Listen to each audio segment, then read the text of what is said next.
Porsches are very special cars. Of course, the Audrain Museum Network is a very special YouTube channel. If you're not a subscriber, become one right now, and you can be as special as this great Porsche behind me.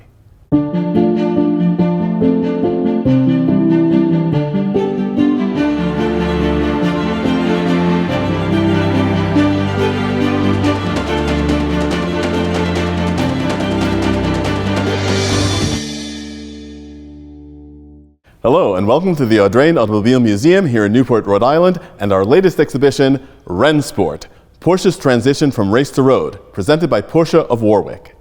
This exhibition, which runs through November 9th, 2025, highlights the very special relationship between what happens on the racetrack with Porsche and what they bring to the road.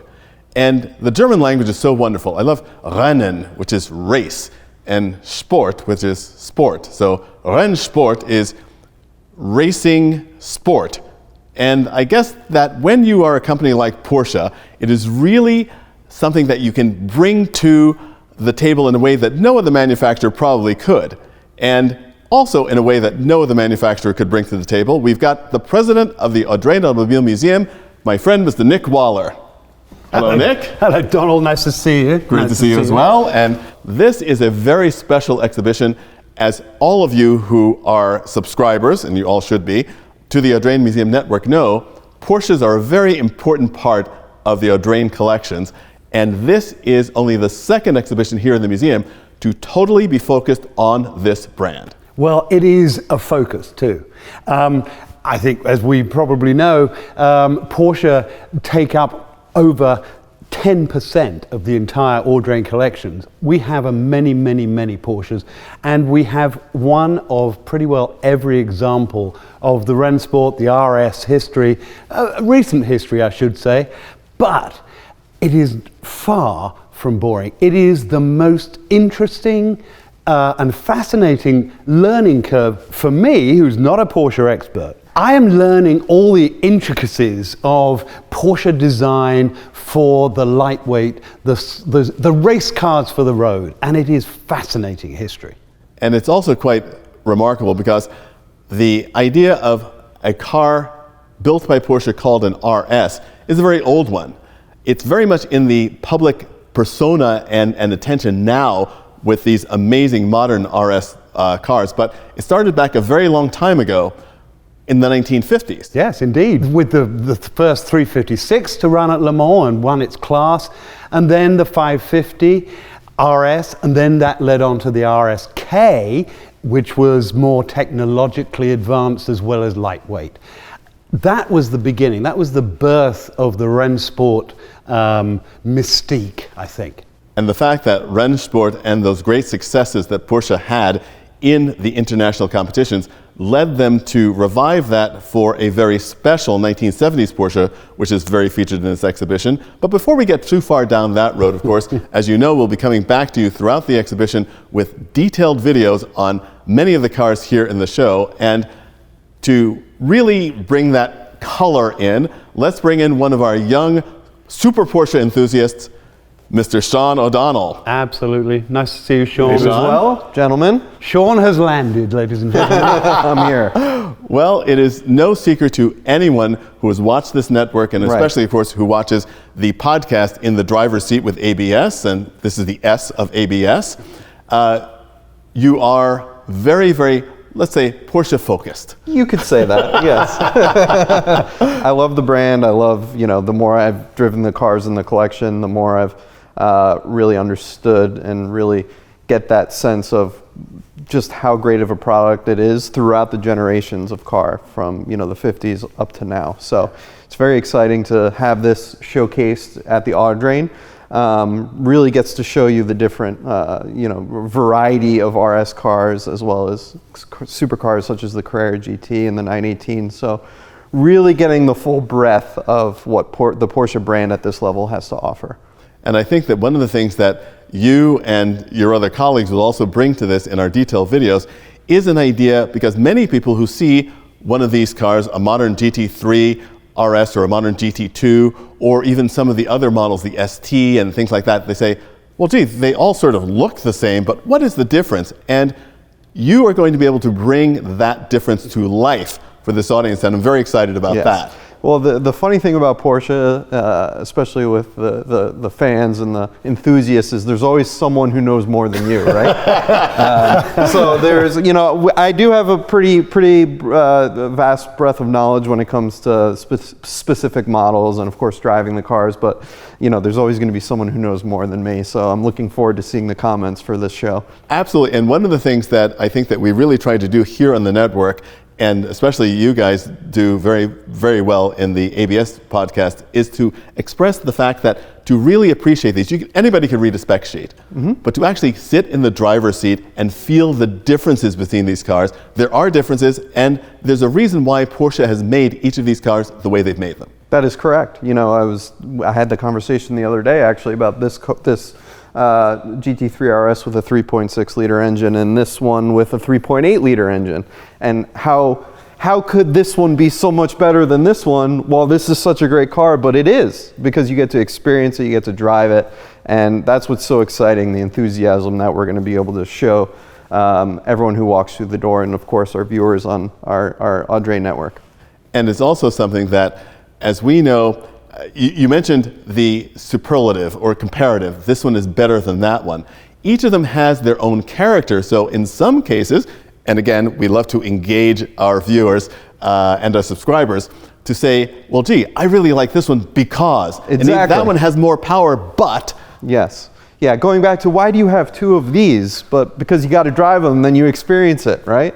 So yeah, that's what makes me most excited about this show, is just like I said, the true enthusiasm I have for the Porsche brand and these cars specifically that hopefully we'll be able to show to everyone who comes through the door.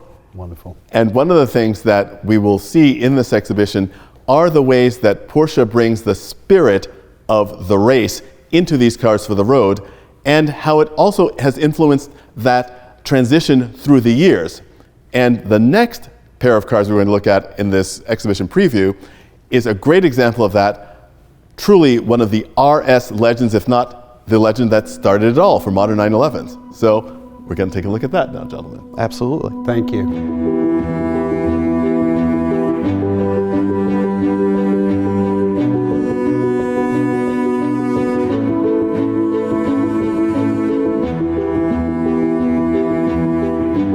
Sean, this is exactly what we were talking about when we started this video.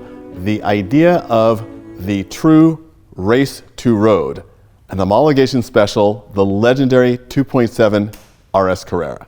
Absolutely, and generously lent to us from Bob Torrey, great car collection, and really uses his car, so it was very nice of him to loan us the car for the summer.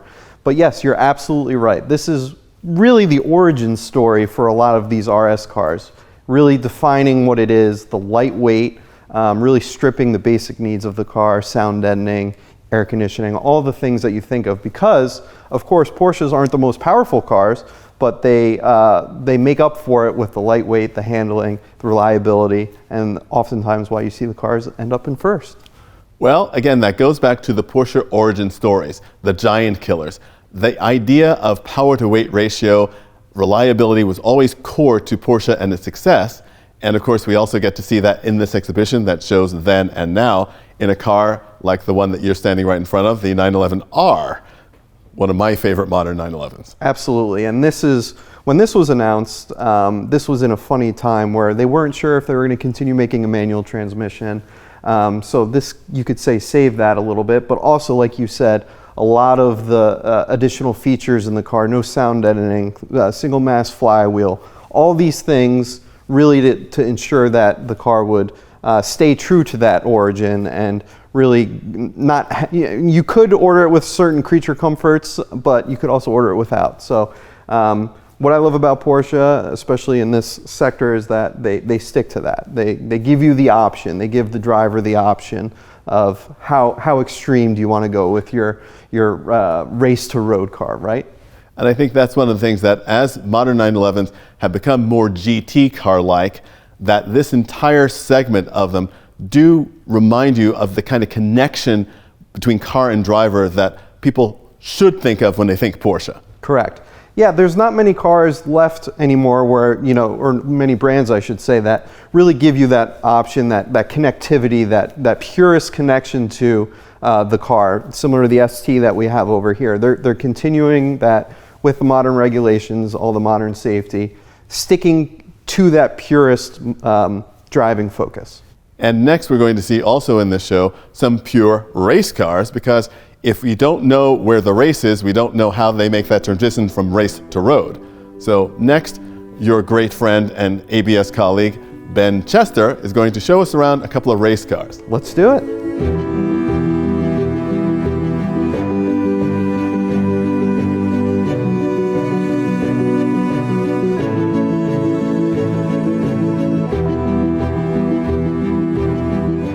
So here with the B of ABS, another great Porsche fanatic, even though you drive a lot of BMWs, I think, but we won't tell our viewers that. But we're here to celebrate something which I know is very near and dear to your heart, which is more of the racing side, because you're a guy that doesn't mind turning a fast wheel every now and then, especially on a track. And so let's talk about the race side that we see in this part of the exhibition. Yeah, sure. So of course, right behind me, we've got Lee Hauer's fantastic Porsche 944 Turbo Cup. They only made a few dozen of these, Donald, for different Turbo Cup series around the world. Each one of these cars was exactly identical, really to test driver skill. It also pumped up the 944 sales, of course, as people were seeing these cars go extremely fast and drive extremely well. Great car to take and start a series with. Obviously, it has 50-50 weight distribution, great power, and you know the cars are just great to drive. Behind you is the Audrain Collection's 997 Cup car, wrapped in the Michelin Man livery. This competed in the 911 Cup Series in Germany and did very well. But like the 944 Cup, these were also all identical vehicles to test driver skill. A bit more power than the 944 Turbo Cup. These were upwards of 450, 500 horsepower and really well set up, and really just shows how dedicated Porsche is to those track cars, and really help them engineer their later road cars after these cars. And one of the things that these two cars demonstrate as well with the Cup Series is the fact that Porsche is very much into supporting series that allow regular customers, albeit talented ones, to get onto the major racetracks of the world and really compete. And therefore, it also informs the road cars, these RSs that we're celebrating in this show, in that way, because they have a more informed and involved customer base than many other brands might. Right, and that's the amazing thing. Even still today, if you say the right keywords and do the right sign language, you can walk into a dealer and buy a Cup car, which is really amazing. You know, if you have the backing, if you have the team support, if you have the money, you're able to go in and really make this a dream come true. I know a few people who have gone through the series, and it is really fun. It's very expensive, but you know, if you're in the right circumstance, you can grab one of these cars. They're not, totally abandoned. And a lot of the point of the RS series cars for the road, like this GT2 RS that is beside us as well, is the idea that you have a car that you really hone your skills on a track with, and you really become comfortable with it, so you can take the next leap to a full-bore racing car. And that's one of the sort of core tenets of Rennsport. Yeah, and Porsche's done a really good job doing that and enhancing these series and building up these cars and allowing these drivers to really hone in their skills, even if their road cars have more than 200 more horsepower than the race cars you're able to buy. I mean, this car behind you is an absolute beast with a brick wall of torque behind it, but lots of options if you have the dough. Well, now the only thing I want to see is you back in a 944 once again, because you and 944, a legendary combination. One day, or maybe Porsche will make another front-engine vehicle. Who knows? Soon. Thanks, Ben. And Ben will be back to share more of his wonderful Porsche experiences in our exhibition highlights videos to come. So thanks a lot, Ben. Thank you, sir.